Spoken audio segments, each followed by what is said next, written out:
আজকের ব্লগটা আমি শুরু করছি সোজা দুপুরের রান্নাবান্না দিয়ে, কারণ আমি সারা দিন আজকে অনেক ব্যস্ত ছিলাম। তো আমি ব্লগিং করতে পারিনি, তো ভাবলাম যে দুপুর থেকেই শুরু করি। তো দুপুরে আমি রান্নাবান্না করছিলাম, তখন থেকে শুরু করলাম। তো আজ পুরোপুরি আমি একাই রান্না করছিলাম, তো ভাবলাম যে তোমাদের সাথেও শেয়ার করি আমি কি কি রান্না করলাম। তো তোমাদেরকে আমি এর আগেও বলেছি আমি খুব একটা ভালো রান্নাবান্না করতে পারি না, মানে এখন আমি শিখছি সব কিছুই মোটামুটি করে। তো তার জন্য আমি তোমাদের সব কিছু শেয়ার করি, যে আমার শেখাও হবে আর তোমাদের সাথে শেয়ার করাও হবে। তো নতুন নতুন সব কিছু শিখলেই খুব ভালো লাগে সব কিছু শেয়ার করতে। তো ওই জন্য আমাকেও খুব ভালো লাগে সব কিছু রান্নাবান্না করি তখন তোমাদের সাথে শেয়ার করতে, নতুন নতুন জিনিস শিখছি। তো আজ আমি এগুলো রান্না করছিলাম সজনে ডাঁটা আর তার সাথে আলু। আর এদিকে আমি পটল কেটে নিয়েছিলাম মিহি করে, কারণ এগুলোকে ভাজি করব। এভাবে আমি কোনোদিনও করিনি, প্রথম করছি। একদম পাতলা পাতলা করে আমি পটলগুলোকে কেটে নিয়েছিলাম, কারণ এগুলোকে ভাজি করব। তো ভাবলাম যে এভাবে পাতলা করে কাটলে কেমন হয় দেখা যাক, তো এক্সপিরিয়েন্স হবে একটা যে কীরকম হয় না হয়। তো দেখা যাক কি সুন্দর হয় কি খারাপ হয়। আমাকে পটল খেতে একদম ভালো লাগে না, আমি কোনোভাবে পটল রান্না করে খেতে পছন্দ করি না, কিন্তু বাড়ির সবাই খায় বলে আমাকেও খেতে হয়। তো আমার খুব একটা ভালো লাগে না, কিসের জন্য জানি না, আমাকে খুব ফালতু লাগে খেতে। কোনো রকমই টেস্ট মনে হয় যে পাওয়া যায় না পটলের মধ্যে, আমাকে খুব খারাপ লাগে। তো এই দেখো কথা বলতে বলতে আমার একটা সবজি রান্না করা হয়ে গেল। তো আমি ভাবলাম যে রান্না যখন হয়ে গেল তো এটা ঢেলে নিই, তখন আমি আলাদা জায়গায় রেখে দিই তরকারিটা। আর সাইডে এইদিকে আর একটা পটলের তরকারিও সেদ্ধ হয়ে এসেছিলো, তো ভাবলাম যে ওটাও ভেজে নিই। তো এইদিকে পটলটা ভাজতে শুরু করে দিয়েছিলাম। ভিডিওতে যত তাড়াতাড়ি দেখাচ্ছে যে রান্না হয়ে যাচ্ছে, ততটাও তাড়াতাড়ি হয় না। আমার এমনিতে করতে অনেক সময় লেগেছে, কিন্তু তোমাদেরকে ফাস্ট ফরওয়ার্ড করে দেখাচ্ছি বলে মনে হচ্ছে যে এই চট জলদি সব কিছু হয়ে যাচ্ছে আমার, কিন্তু এত তাড়াতাড়ি হয় না। অনেকটা সময় ধরে আমাকে রান্না করতে হয়, আর অনেক গরমের দিনে তো আরও বিরক্তি লাগে এইসব রান্নাবান্না করতে। তো অনেক সময় লেগে গিয়েছিল আমার করতে। তোমাদেরকে আমি তাড়াতাড়ি করে দেখিয়ে দিচ্ছি, কারণ তোমরা বিরক্তি খাবে যদি অনেকক্ষণ ধরে দেখাই তাহলে। তোমাদের তো কিছুদিন থেকে আমি বলছিলাম যে আমাদের বাইরেটা প্লাস্টার চলছে, মানে বাড়ির চারপাশেটা প্লাস্টার চলছে। তো বাকি দুই সাইড তো আগে হয়ে গিয়েছিল অনেক, আর সামনের দিকটা নতুন করে কিছুদিনের মধ্যে হলো কাজ চলছিল, তোমাদেরকে আমি আমার ব্লগে শেয়ার করেছিলাম। তো প্লাস্টার তো কমপ্লিট হয়ে গিয়েছে, তো বারবার এটাতে জল দিতে হয় যেন প্লাস্টারটা ভালোভাবে লাগে। তো ওই জন্য প্রত্যেক দিন জল দেয়, তো আজও জল দিচ্ছিল। তো ওরা সবাই গোসল করার জন্য বলছিল যে আমরা গোসল করব। ইনায়াও কাঁদছিল যে পাইবে এভাবে বৃষ্টির মতো করে গোসল করবে, তো কাঁদতে লেগেছিল। তো আমি বললাম যে ঠিক আছে তাহলে যাও গোসল করো গা। তারপরে আমি এদিকে চলে এসেছিলাম কাঁচা লঙ্কা পাড়ার জন্য, কারণ আমি তরকারিতে কাঁচা লঙ্কা দিব। তো ভাবলাম যে গাছ থেকে পেরে নিই। আমি একসাথে বেশি কাঁচা লঙ্কা পারি না, কারণ গাছে আছে আমাদের বাড়ির, তো অল্প অল্প করে পারি আর ব্যবহার করি। কারণ গাছ থেকে পারলে এমনিতে শুকিয়ে যাবে আর খারাপ হয়ে যাবে, তার থেকে ভালো গাছেই থাকুক। যখন যখন দরকার পড়বে তখন তখন একটু একটু করে লঙ্কাগুলো পারবো আর ব্যবহার করব, তাতে একদম ফ্রেশ ফ্রেশ লঙ্কাগুলো পাওয়া যাবে। তো আমি কাঁচা লঙ্কাগুলো পেরেছিলাম আসলে মুসুর ডালের এই ভর্তাটা বানানোর জন্য, কারণ এতে একদম ফ্রেশ ফ্রেশ কাঁচা লঙ্কা দিলে পারে স্বাদটা খুব একটা ভালো হয়। ওই জন্য আমি ভাবলাম যে ফ্রেশ কাঁচা লঙ্কাগুলো পেরে নিয়ে আসি, তাহলে টেস্টটা খুব সুন্দর হবে।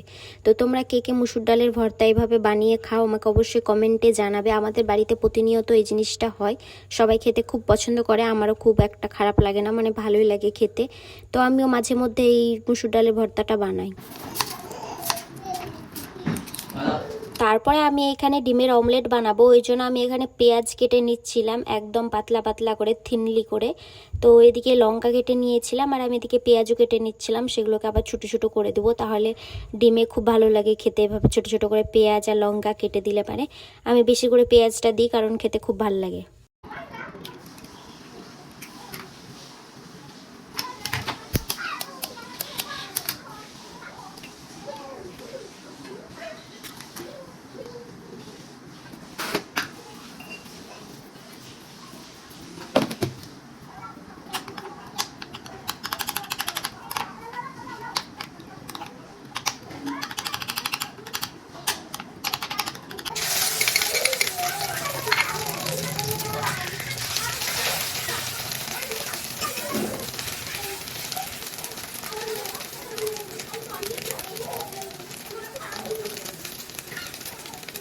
তো আমি এইদিকে দুটো ডিমের অমলেট বানিয়ে নিচ্ছিলাম। দেখো কত সুন্দর অমলেটটা হয়েছে, অনেকটাই বড় হয়েছে আর ফুলে ফুলে আছে, খুব দেখতে ভালো লাগছে।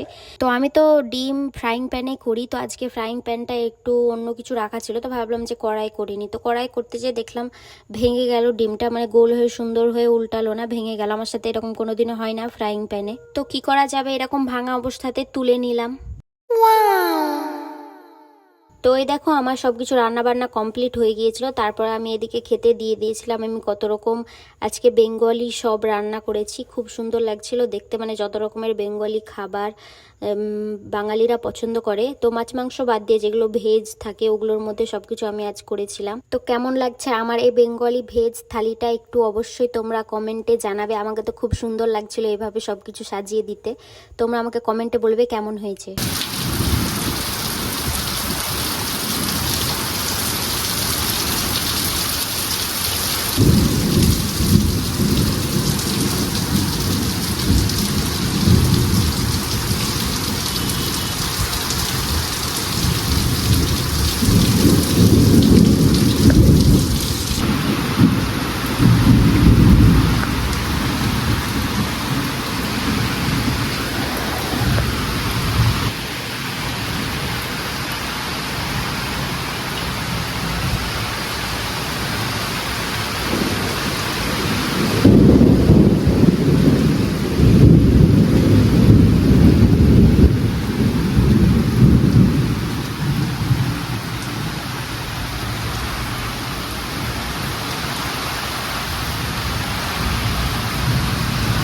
তো আজকে দুপুরের পর থেকে প্রচুর পরিমাণে বৃষ্টি শুরু হয়ে যায়, মানে এর আগে এত বৃষ্টি হয়নি, কদিন ধরে শুধু মেঘলা হচ্ছিল আর ঝড় হচ্ছিল, কিন্তু আজকে প্রচুর পরিমাণে বৃষ্টি হয়েছে। মানে এর আগে অনেক দিন ধরে এরকম বৃষ্টি হয়নি। আজ বৃষ্টি মানে থামতেই চাইছিল না, এতটা পরিমাণে জোরে জোরে বৃষ্টি হচ্ছিল।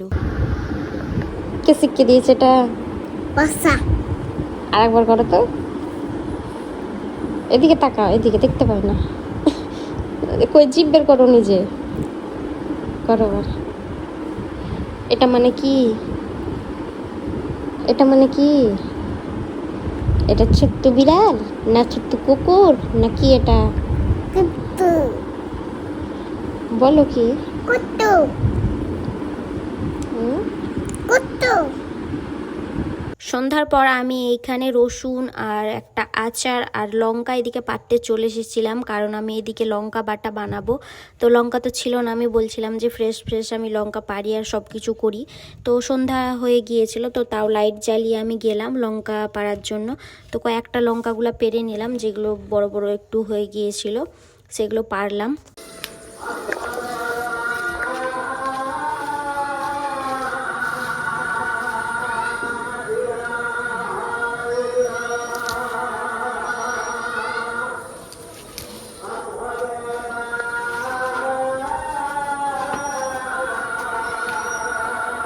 তো এই দেখো আমার লঙ্কা পাড়া হয়ে গিয়েছে। আমি এখানে 5-6টা মতো লঙ্কা পেরে নিয়েছিলাম, কারণ অনেকগুলা লঙ্কা লাগবে এই লঙ্কা বাটাটা বানানোর জন্য। তো আমি সব লঙ্কাগুলোই বেশিরভাগই যেগুলো বড় বড় সেগুলো পেরেছিলাম। তো ভাবলাম যে আগে ধুয়ে আনি, তারপরে তখন সেগুলোকে বাটবো। তো ভাবলাম যে বেশি লঙ্কা হয়ে গিয়েছে, অতগুলা লঙ্কা দিলে পারে তখন প্রচুর পরিমাণে ঝাল হয়ে যাবে। তো 3-4টা ভাবলাম যে রেখেই দিই, তাহলে ভালো লাগবে খেতে। তো প্রথমে আমি লঙ্কাগুলোকে ভালোভাবে ধুয়ে নিলাম, কারণ গাছ থেকে সরাসরি আমি পেরে নিয়ে এসেছি, তো একটু আধটু তো নোংরা থাকবে। তো ভাবলাম যে আগে ধুয়ে নিই। তো যখন ধোয়া হয়ে গেল তারপরে তখন আমি নিয়ে চলে এলাম এগুলোকে বাটার জন্য। তো এখন আমি এগুলোকে বাটতে নিয়ে যাব ছাদে। তো আমি আর এখন ব্লগিং করছি না, মোবাইলটা রেখেই যাব, তোমাদেরকে আমি পরবর্তী যখন বাটা হয়ে যাবে তখন দেখাবো। তো অনেক দিন থেকে আমার এই ড্রেসিং টেবিলটা মানে পরিষ্কার করা হয়নি, নোংরা হয়ে পড়েছিল। তো ভাবলাম যে আজকে পুরোটাই ডিপ ক্লিন করা যাক, কারণ অনেক দিন থেকে এটা নোংরা হয়ে পড়েছিল। আমি পরিষ্কার করলেও এই ড্রেসিং টেবিলটা ব্ল্যাক কালারের, তো মনে হয় যে অনেক ধুলা ধুলা হয়ে থাকে। অল্প নোংরা হলে পরেও দেখা যায় যে ধুলা পড়ে আছে, তো দেখতে অনেকটাই খারাপ লাগে যদি রেগুলার পরিষ্কার করা না হয়। তো ভাবলাম যে আজকে একটু ভালোভাবে পরিষ্কার করে নিই। আমাদের এই ড্রেসিং টেবিলটা প্রচুর পরিমাণে নোংরা হয়, কারণ আমরা হাতের কাছে যা পাই সব কিছু এটাতে রেখে দিই। তো দেখতে দেখতে অনেক কিছুই জমা হয়ে যায়, তো দেখতে তখন খুবই খারাপ লাগে, সব কিছু এলোমেলো হয়ে পড়ে থাকে। তো কিছুদিন পর পর পরিষ্কার না করা গেলে দেখতে অনেকটাই খারাপ লাগে। তোমাদেরকে তো আমি দেখালাম ভিডিওর প্রথমে যে কতটা নোংরা হয়েছিল। তো তারপরে যখন মুছে সব কিছু সাজিয়ে সাজিয়ে রাখলাম, তখন এটার লুকটাই চেঞ্জ হয়ে গেল, দেখতে অনেকটাই সুন্দর লাগতে লাগলো। তো আমরা যখন যেখানে ঘুরতে যাই বা কোথাও বেড়াতে যাই, তো এসে এসে আমরা জিনিসগুলো এলোমেলো করে রেখে চলে যাই, বা যখন যাই তখন এটা ওটা ব্যবহার করি আর তাড়াতাড়ি করে সব কিছু এদিক ওদিক এলোমেলো করে রেখে দিই, কিন্তু আর পরিষ্কার করা হয় না। আর ইনার জিনিসগুলো আমি আলাদা করে একটা আলমারি কিনেছি রাখার জন্য, কিন্তু তবুও এখানে রেডি হয় বলে এখানে ওর জিনিসগুলো সব এলোমেলো হয়ে একসাথে মিক্স হয়ে থেকে যায় আমাদের জিনিসের সাথে। তো ওগুলোকে আমি একটা একটা করে আলাদা করছিলাম, ওর একটা ঢপে ওর জিনিসগুলো সব রেখে দিচ্ছিলাম ওর আলমারিতে রাখবো বলে, আর আমাদের জিনিসগুলো আমাদের একটা ঢপে রেখে দিচ্ছিলাম। তো এই দেখো আমার ড্রেসিং টেবিলের ফাইনাল লুকটা কতটা সুন্দর লাগছে। সব কিছু সাজিয়ে রাখলে পরে ড্রেসিং টেবিলের লুকটা অনেকটাই সুন্দর লাগে। ব্ল্যাক কালারের ড্রেসিং টেবিল, তো একটু পরিষ্কার করলে চকচক করে দেখতেই সুন্দর লাগে। তো মাঝে মধ্যে পরিষ্কার করলে এটা লুকটা চেঞ্জ হয়ে যায়। তো ইনার এটা নখ কাটা মেশিনটা, কাঁচিটা সব এক জায়গায় রাখা ছিল, কিন্তু এটা আলাদা আলাদা করে সব কিছু ব্যবহার করে আলাদা আলাদা জায়গায় ফেলে রেখেছিলাম। তো ভাবলাম যে এটাকে গুছিয়ে রেখে দিই, না তো আলাদা করে রাখলে সব হারিয়ে যাবে। তো আজকের ভিডিওটা এখান থেকেই ছিল। আজ আমার সারাদিন সবকিছু পরিষ্কার করতে করতে সময় পার হয়ে গিয়েছে, বেশি কিছু শেয়ার করতে পারিনি। তো এখানে শেষ করছি আজকের ব্লগটা। দেখা হচ্ছে পরবর্তী নতুন একটা ব্লগে। Tata, by.